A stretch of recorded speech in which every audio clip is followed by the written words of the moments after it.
If you've come to this channel expecting, you know, real in-depth breakdown, like true boxing analysis from someone who's been in there, won world titles, I'm not that guy, I'm afraid.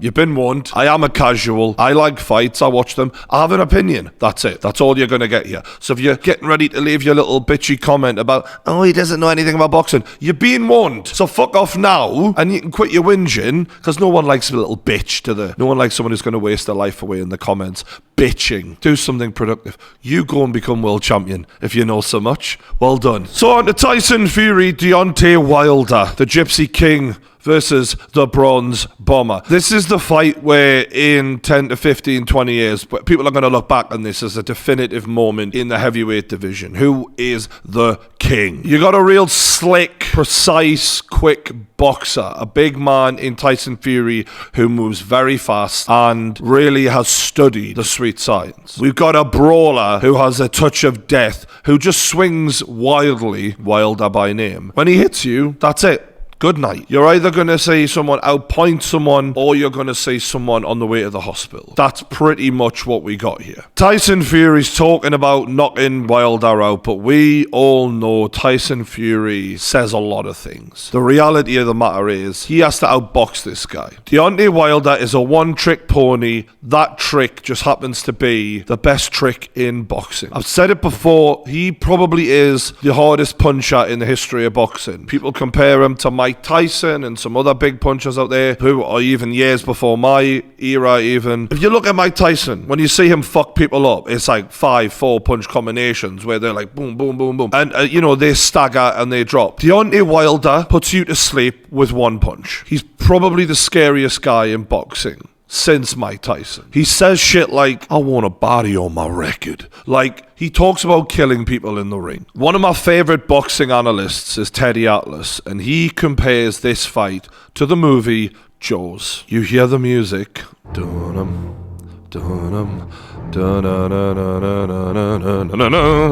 and you're waiting for the moment where the fucking jaws land and bite the fucking head off someone. Even in the last fight, I think at the end of the 10th, the commentators go, 6 minutes left. That's the way they view it. 6 minutes for Tyson Fury to survive against this fucking shark. People often reflect on that last fight as if it was a complete all-out war. It really wasn't. It was the suspense that you all loved. It was the drama of, will the jaws land? Will this guy take Fury out? 2 undefeated fighters in there. Is Fury slick enough to avoid that shot? And ultimately, he wasn't. But he was tough enough to get the fuck up when everyone thought it would never happen. Boxing is all about landing that amazing punch.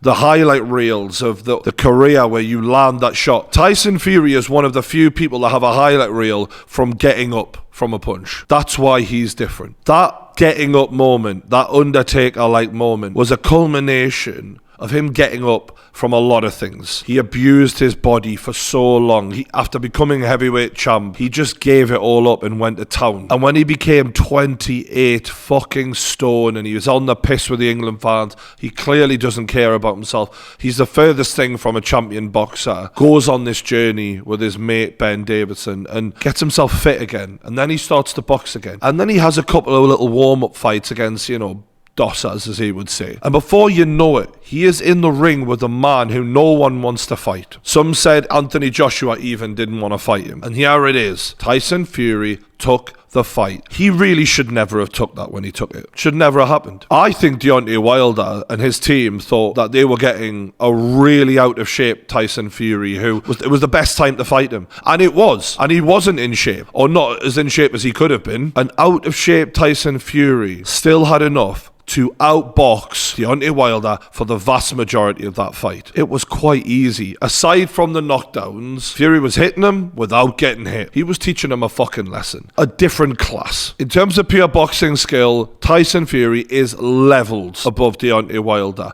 Deontay Wilder just has that equalizer. Wilder just seriously underestimated Fury coming into that fight. Even when he dropped him in that last round and he's giving it the celebrating, he thought he's done. No one gets up from that. Now, we all seen the look on Wilder's face when Fury got up. It was the look of fucking hell. Like disbelief. You mean I've got to carry on? Like, he'd switched off. He was, this is over. I wonder what that'll do to him coming into this rematch. I mean, it's got to motivate him. You got to know now you're not in there with someone who you can guarantee when I hit him, it's over. He can't know that now. He's the first person he's ever had a fight with who has defied that. So he's got to come in now with more. He's got to train harder. Potentially, he's got to have a fucking plan B. And I don't think he's good enough for a plan B. So he really has to hope that that plan A fucking works. Because Fury was robbed. In my opinion, he had that decision, even with 2 knockdowns. The question is, who does a rematch favour the most? For me, I think Tyson Fury is so smart, it would have been as if he'd already fought Deontay Wilder when he got in there. He will have had enough time watching his fight to prepare for exactly what he was going to get into. I think a lot of Tyson Fury's fighting style is the confusion, the element of surprise, the fact that you're not used to fighting a guy who is double bluffing you, who's too quick for you at that height, at that size. There's a lot of his style that completely removes you from your comfort zone and is shocking. And having that 12 rounds now to know what it's like being in there with him, I feel benefits Wilder a bit more. Because for the first 6 to 9 rounds, the Tyson Fury issue is just like, whoa, what the fuck am I dealing? Like, this is not normal. I've never dealt with this ever. You could see that as the fight went on, all right, Fury didn't look bad at any point. Wilder was getting the timing. We've seen since that fight, in the Ortiz fight, Wilder is becoming more patient, less bothered about giving rounds away. He's like, yeah, fuck it. I will be calm, I will be patient, because my time will come. And that kind of calmness, he might not have that elite level skill in the ring. That is elite level patience. That is elite level belief in I will land. I only have to win 1 second of a 12-round fight, and I've won. And you wonder if he is going to start the next fight where he left off, where he's not being bamboozled by Tyson Fury, and he is going to be more patient and just focus on, let's stop swinging as crazily and let's just wait for my moment. Because when that moment comes, now I'm going to be ready. I've been in here with him before. I'm not going to be as bamboozled by him. I think that's got to be the thought process for Wilder here. And I do think that that is why Fury, knowing that, is starting to say other things. Like, oh, I'm going to knock him out this time. To plant seeds in his mind early to make him think, I might be getting something completely different here. I might not know what to expect. Fury doesn't really have that kind of power. Like, I'm not saying he can't knock him out, but the likelihood of him knocking him out is a lot less likely. His attributes, his stamina, his speed, how light he is on his feet, how skilled he is in there, they all play into going for a points win. If you start trying to plant your feet and get flat-footed and really start trying to have a brawl, I mean, the only time Fury got caught was when he was flat-footed in the last fight. And if you start trading, then you could walk onto something and then it could hurt even more. Part of the reason why Fury was able to take punches better than the rest is because he is leaning away. He is light on his feet. He's not stood there like a big lump just going for it with Wilder. Like, that is part of why he's able to take these punches. Tyson controlled the distance last time. When those shots were coming, he was moving with them to take that full impact off of them. He has to do that again. He cannot go in there and try and take him out. And he won't. If he does try and take him out, it's going to have to be very fucking strategic. And there was times where he did have Wilder rocked and that he didn't follow it up, because you kind of can't. You've got to be happy with your work and go, right, let's not get greedy here. Mentally coming into this fight, I think Tyson Fury is the stronger of the two. He comes into this fight knowing, I can outbox you. I am better than you. You gotta hope. You gotta fucking pray you land this punch on me, because if you fucking don't, I'm walking out with a decision win. We both know it. You have one hope. And the difference between him and everybody else that Deontay Wilder has ever fought is he's already gotten up off of it. He's already taken it. After interviewing the guy, he's just not all, like, he's not all there. Like, he is not normal. Tyson Fury has this self-belief. He convinces himself of things that just aren't true. You know what I mean? And for that reason is probably why he believes he can do things nobody else can do. I've never met anyone like him. He's a fucking nutter. And I say that with all due respect. He's not right. And that is part of what dropped for me when I'm talking to him in that interview. I was like, that's why no one else can get up from that punch, but you just got up, because you have this insane self-belief. Whereas I think deep down there is a little bit of worry in Wilder that, what if I can't land this shot, I'm fucked. Don't get me wrong, I don't think that Fury is stupid. He might be a madman, but he's not stupid. He also knows he could definitely be knocked out by Wilder. This is a fucking hard fight to call, because they are each other's kryptonite. The only way you're going to beat Fury in the heavyweight division is if you knock him out. And the only way you're going to beat Wilder is if you completely outbox him and are skilled enough not get touched by him, and you got the heart to get up if you do get dropped. They're perfectly balanced to counter each other. So the odds for this fight on BetBull are 11-8 on Wilder to win by finish, which, considering that's how he usually fucking wins fights all the time, that isn't bad odds at all. However, Tyson Fury is telling everyone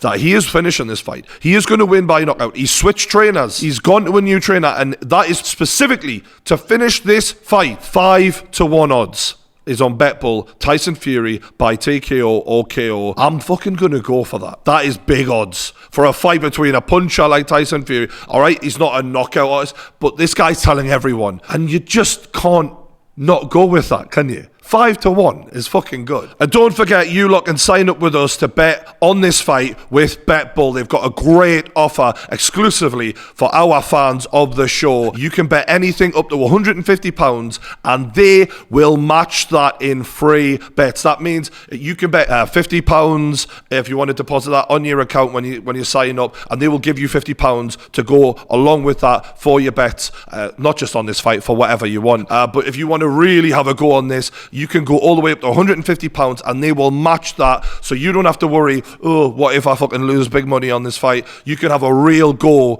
on this fight thanks to BetBull. The link for that is my pinned tweet on Twitter or my link in my Instagram bio, or if you just want to enter it in, it's lp.betbull.com/thekickoff. Don't forget to gamble responsibly. Of course, terms and conditions apply, and you've got to be over 18. And most of all, thanks to everyone who signs up with us. Obviously, you're supporting the show, and that helps us put on the live show that we're going to be doing for this fight. You will see our live reactions as it happens. I've got to say, I'm really pulling for Tyson Fury on this one. Not just because he came on the podcast, which obviously I really appreciate, but as a mental health advocate. A man in his position doesn't have to be laying it out there of how low he went and his emotions. And I just think he's setting a really good example for blokes to be like, you know what it is, I feel like shit. Then for him to go and get up off the canvas the way he did after everything he'd been through, and the fact that he's British, he's a good role model for blokes in the UK. If he was to pull this off, it would be fucking amazing, and it would set up one hell of a showdown